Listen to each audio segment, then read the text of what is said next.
Well, Davy, I am so glad to have you back, but I'm gonna need time and a half for these sessions. Welcome to MsMojo, and today we're counting down our picks for the top 10 best Never Have I Ever moments. But you, everyone loves you. You're cool. Wow, Devi. I'm impressed that you've been able to take your rage problem and attach it to systemic racism and sexism. That is exactly what this class is all about. For this list, we're looking at the moments from the first 2 seasons of the Netflix original series that made us say, never have I ever needed a 3rd season more. Are you watching Never Have I Ever? Tell us your favorite moments in the comments section. Number 10, Paxton protects his sister.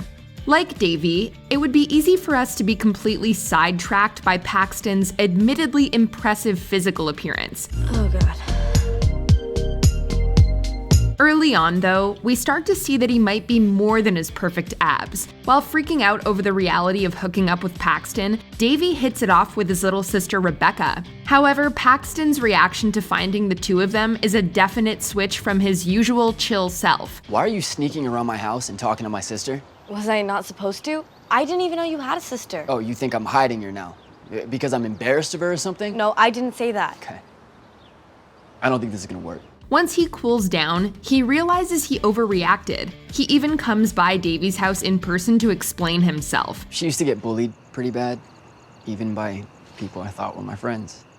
I guess I've always been a little too protective. Seeing his love for Rebecca definitely gives dimension to this heartthrob, and Davy's admiration for his sister seems to make Paxton think twice about Devi in return. Number 9, Fabiola's coming out. Coming out is a big moment in a person's life. Initially, Fabiola can only work up the courage to confide in her robot gears. It's an important step though, and eventually she's able to tell Eleanor as well. Her friend is instantly supportive, and it's a huge breakthrough moment for Fabiola. Wow. That felt so great to say. I feel like I just solved an escape room I've been trapped in my entire life. Even so, she struggles with the idea of telling her parents. Though her family is loving, Fabiola worries that the truth of her sexuality will be a disappointment to her mother. Aren't they liberal? I know your mom drives a hybrid. Yeah, but she's already disappointed I'm not girlier. I found a vision board she made for my life. It includes a Tuscan wedding to Michael B. Jordan. Mrs. Torres is a little shocked when the big moment comes. She rallies though, and she's quick to give Fabiola all the reassurance she needs. Honey, I love you. And there is nothing that you could ever tell me that would change that. I just want you to be happy. It's heartwarming to see Fabiola realize how the people in her life accept her for herself without question.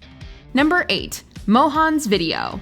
Despite all of Devi's antics, the real story of this show is about how she navigates her grief following the sudden death of her father. In season 2, she frequently finds comfort in re-listening to the last voicemail message he ever sent to her. I parked in front of PF Chang's, but a prude security guard is making me circle around. And, oh wait, I see you. There's my perfect girl. However, disaster strikes when she drops her phone in a hot tub. Devi is devastated, worrying that she's lost her last tangible connection to her father. I feel like Dad's disappearing from our lives. I had all of his voicemails on my phone, but they're gone. And someone was too cheap to pay for the cloud. I refuse to pay for something invisible. What if I forget what Dad sounds like? That's when her mother breaks out the camcorder. Mohan is preserved in an old home movie, just as Devi remembers him. More importantly, so is the message she most needs to hear from her dad. Whatever your name is, Devi. We are so excited to meet you, and I already love you so much. My perfect girl. Number 7, Devi's apology to Aneesa. Devi has done some bad things when her emotions get the best of her, but by far the worst was accidentally outing Aneesa's struggles with an eating disorder, causing her to want to transfer schools. Desperate to prove how sorry she is, Devi mounts an apology campaign that only serves to further embarrass her friend. Thanks for the apology, Devi. You've now just ensured that my final week here is about how much of a freak I am.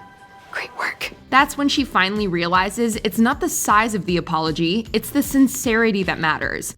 Devi lays out all her insecurities for Aneesa and their classmates, taking full responsibility for her behavior. When Aneesa came here, I felt threatened by her. I was like, what the hell?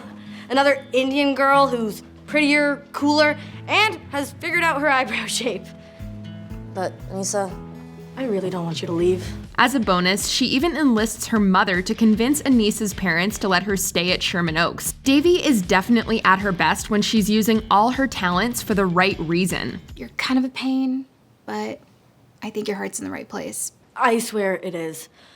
I'm aware that I sometimes have a problematic personality, but I'm trying to be better. I'd love it if I didn't have to spend most of my day apologizing to people. Number 6. Ben's dinner with the Vishwakumars. Like all the characters on this show, there's far more to Devi's arch-nemesis Ben than meets the eye. The academic superstar is a deeply lonely person who feels unseen even by those who should be closest to him. I guess sometimes I feel like I'm an NBA player, but no matter how many points I score, my dad always ignores me, and my girlfriend only likes me for my money. When he has a breakdown in Dr. Vishwakumar's office, she invites him home to join the family for dinner. And when he has a chance to rat out Devi's behavior at the Model UN conference, he surprises her instead. She just brought a lot of passion to her role as Equatorial Guinea. I mean, as a first-timer, I don't think anyone's ever made such a big impact. She truly obliterated the competition. The two rivals let their guards down with each other. Both find themselves sharing vulnerabilities for the first time. It's an unexpectedly sweet bonding moment between the two. I know, I'm a loser. Oh, you think you're a loser? I was so lonely, I got catfished by a middle-aged man yesterday. Ben, you don't have to make up something sadder just to make me feel better. It's also an indication that they might have a connection that goes beyond their competitive streaks. Number 5. Paxton's extra mile. When Paxton's collegiate swimming career is no longer a sure thing, he learns that he might have to start putting the same effort into school that he did in the water. You have to go above and beyond. What's the hardest you ever pushed yourself in swimming? I guess it was that one time I accidentally swam to San Diego. What? From Los Angeles? Encouraged by Devi, Paxton signs up for an extra credit history project. While researching for it, he learns that his grandfather had been confined at the Manzanar internment camp during World War II, a fact that no one in his family had ever spoken about. Dad never wanted to talk about it growing up. Whenever we asked, he shut down. I guess I learned not to talk about it too. Maybe he should talk about it. For the first time ever, Paxton throws himself completely into his schoolwork. He even manages to convince his grandfather to be interviewed for the class presentation. But when I see my grandson stepping out of his comfort zone, well, it made me want to do so too. There's a lot of development happening for Paxton here, and it's giving us all the feels. Number 4. Kamala goes off. Kamala is thrilled to start a lab rotation with one of her heroes, and somewhat less so to discover that she'll be reporting to Evan, a passive-aggressive sexist who buries her with scut work. Would you mind washing out those beakers over there? They look a little, nah. Oh, sure. Cool, thanks for being such a team player. At first, she tries to fit in, taking an interest in his hobbies and trying to socialize with her coworkers off the clock. She's justifiably furious when she discovers that after all that effort, she's been denied credit on a major academic paper. What? How is that possible? I made the discovery that the whole paper was based on. I know. Evan would kill me if he knew I was calling you. Having reached the end of her rope, Kamala simply amends the paper to include her name, and when confronted by Evan, she refuses to keep playing nice. Following Devi's example, Kamala stands up for herself and makes it clear that she's someone to take seriously. I will go ham on your ass. I will file a complaint with the administration. I will mobilize the Association of Women in Science. I will write a scathing article in Jezebel. Number 3. Fabiola owns her identity. Fab thought everything would be, well, fab, once she got over the bump that was coming out. Turns out, not so much. Fabiola feels torn between the person she's always been and the cool persona she worries she has to adopt in order to keep up with her girlfriend Eve. Trying to please everyone, she only makes herself miserable. Even with the queer girls, I feel like I'm constantly trying to fit in. And now the robotics team hates me, and Gears is a creep. Luckily, she's got good friends to remind her of what's important. But the whole point of coming out is to get to be who you are. And we love who you are. Exactly. So, sister, be who you are. With that little encouragement, Fabiola reclaims her nerdy identity proudly. She makes it clear to Eve that she likes who she is and doesn't want to change. And wouldn't you know it, Eve doesn't want her to either. I love you too. What? And not because I care about you being cool. Fabiola, you're the most beautiful person I've ever met. Number 2, Devi stands up for herself. Given everything they've been through, it makes sense that Paxton might have some conflicted feelings about Devi. How am I supposed to publicly be with the girl who cheated on me and then ruined my swimming career? The whole school will think I'm a joke. When he said it like that, it kind of made a lot of sense. Attraction doesn't always make sense though, and it's clear that Paxton is very strongly attracted to her. So it takes all of us aback when he says their relationship has to be a secret or non-existent. However, after Devi has a little space to think about this, she realizes that she deserves more. I know, a lot of this is my fault, and I'm sorry. But I'm not gonna settle for some weird, secret thing behind closed doors.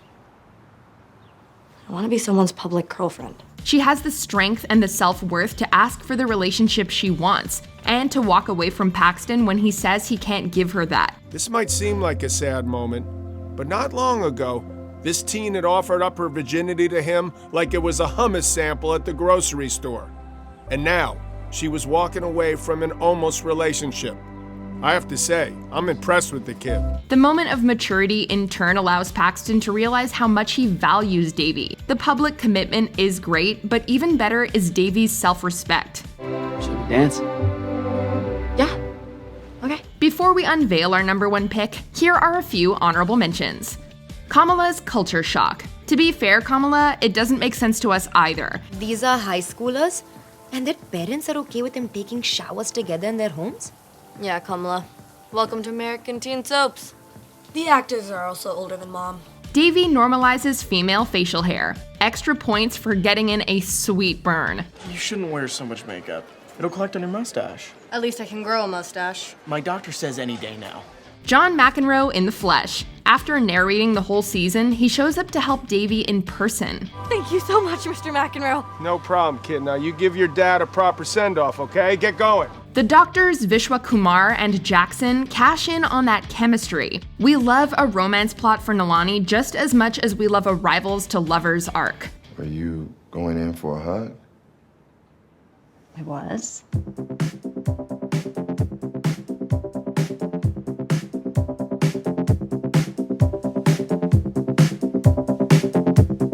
Eleanor bonds with Sharon. Whatever the lesson, it's great to see Eleanor learning to appreciate her stepmother. I've been trying to date my mother. What? When I should have been trying to date my dad. No, I don't think that's the lesson here. It definitely is. Thank you, Sharon. I'm sorry I've been a jerk to you. Oh. Before we continue, be sure to subscribe to our channel and ring the bell to get notified about our latest videos. You'll have the option to be notified for occasional videos or all of them. If you're on your phone, make sure you go into your settings and switch on notifications. Number 1, reconciliation. In flashbacks, we see that Devi and her mother Nalani never got on perfectly. The loss of Mohan only puts extra strain on their relationship, and everything culminates in a painful, ugly fight. That's not fair. What's not fair is that I lost the only parent that actually cared about me. I wish you were the one that died that night. However, as Devi finally begins to fully confront her grief over her father, she's filled with regret about her words to her mother. After racing to the beach where Mohan's ashes will be spread, Devi makes an emotional apology, and Nalani breaks down, expressing her own feelings to her daughter. I know you think that it was your father who was the only one who cared about you, but that's not true. I love you. You're my only child. You're my whole family. Having repaired their bond, the two are finally able to say goodbye to Mohan. We get the sense that however their relationship with each other might be, the love between them will never again be in doubt. I think your father would have enjoyed that little ceremony. It was beautiful. Do you agree with our picks? Check out this other recent clip from MsMojo and be sure to subscribe and ring the bell to be notified about our latest videos.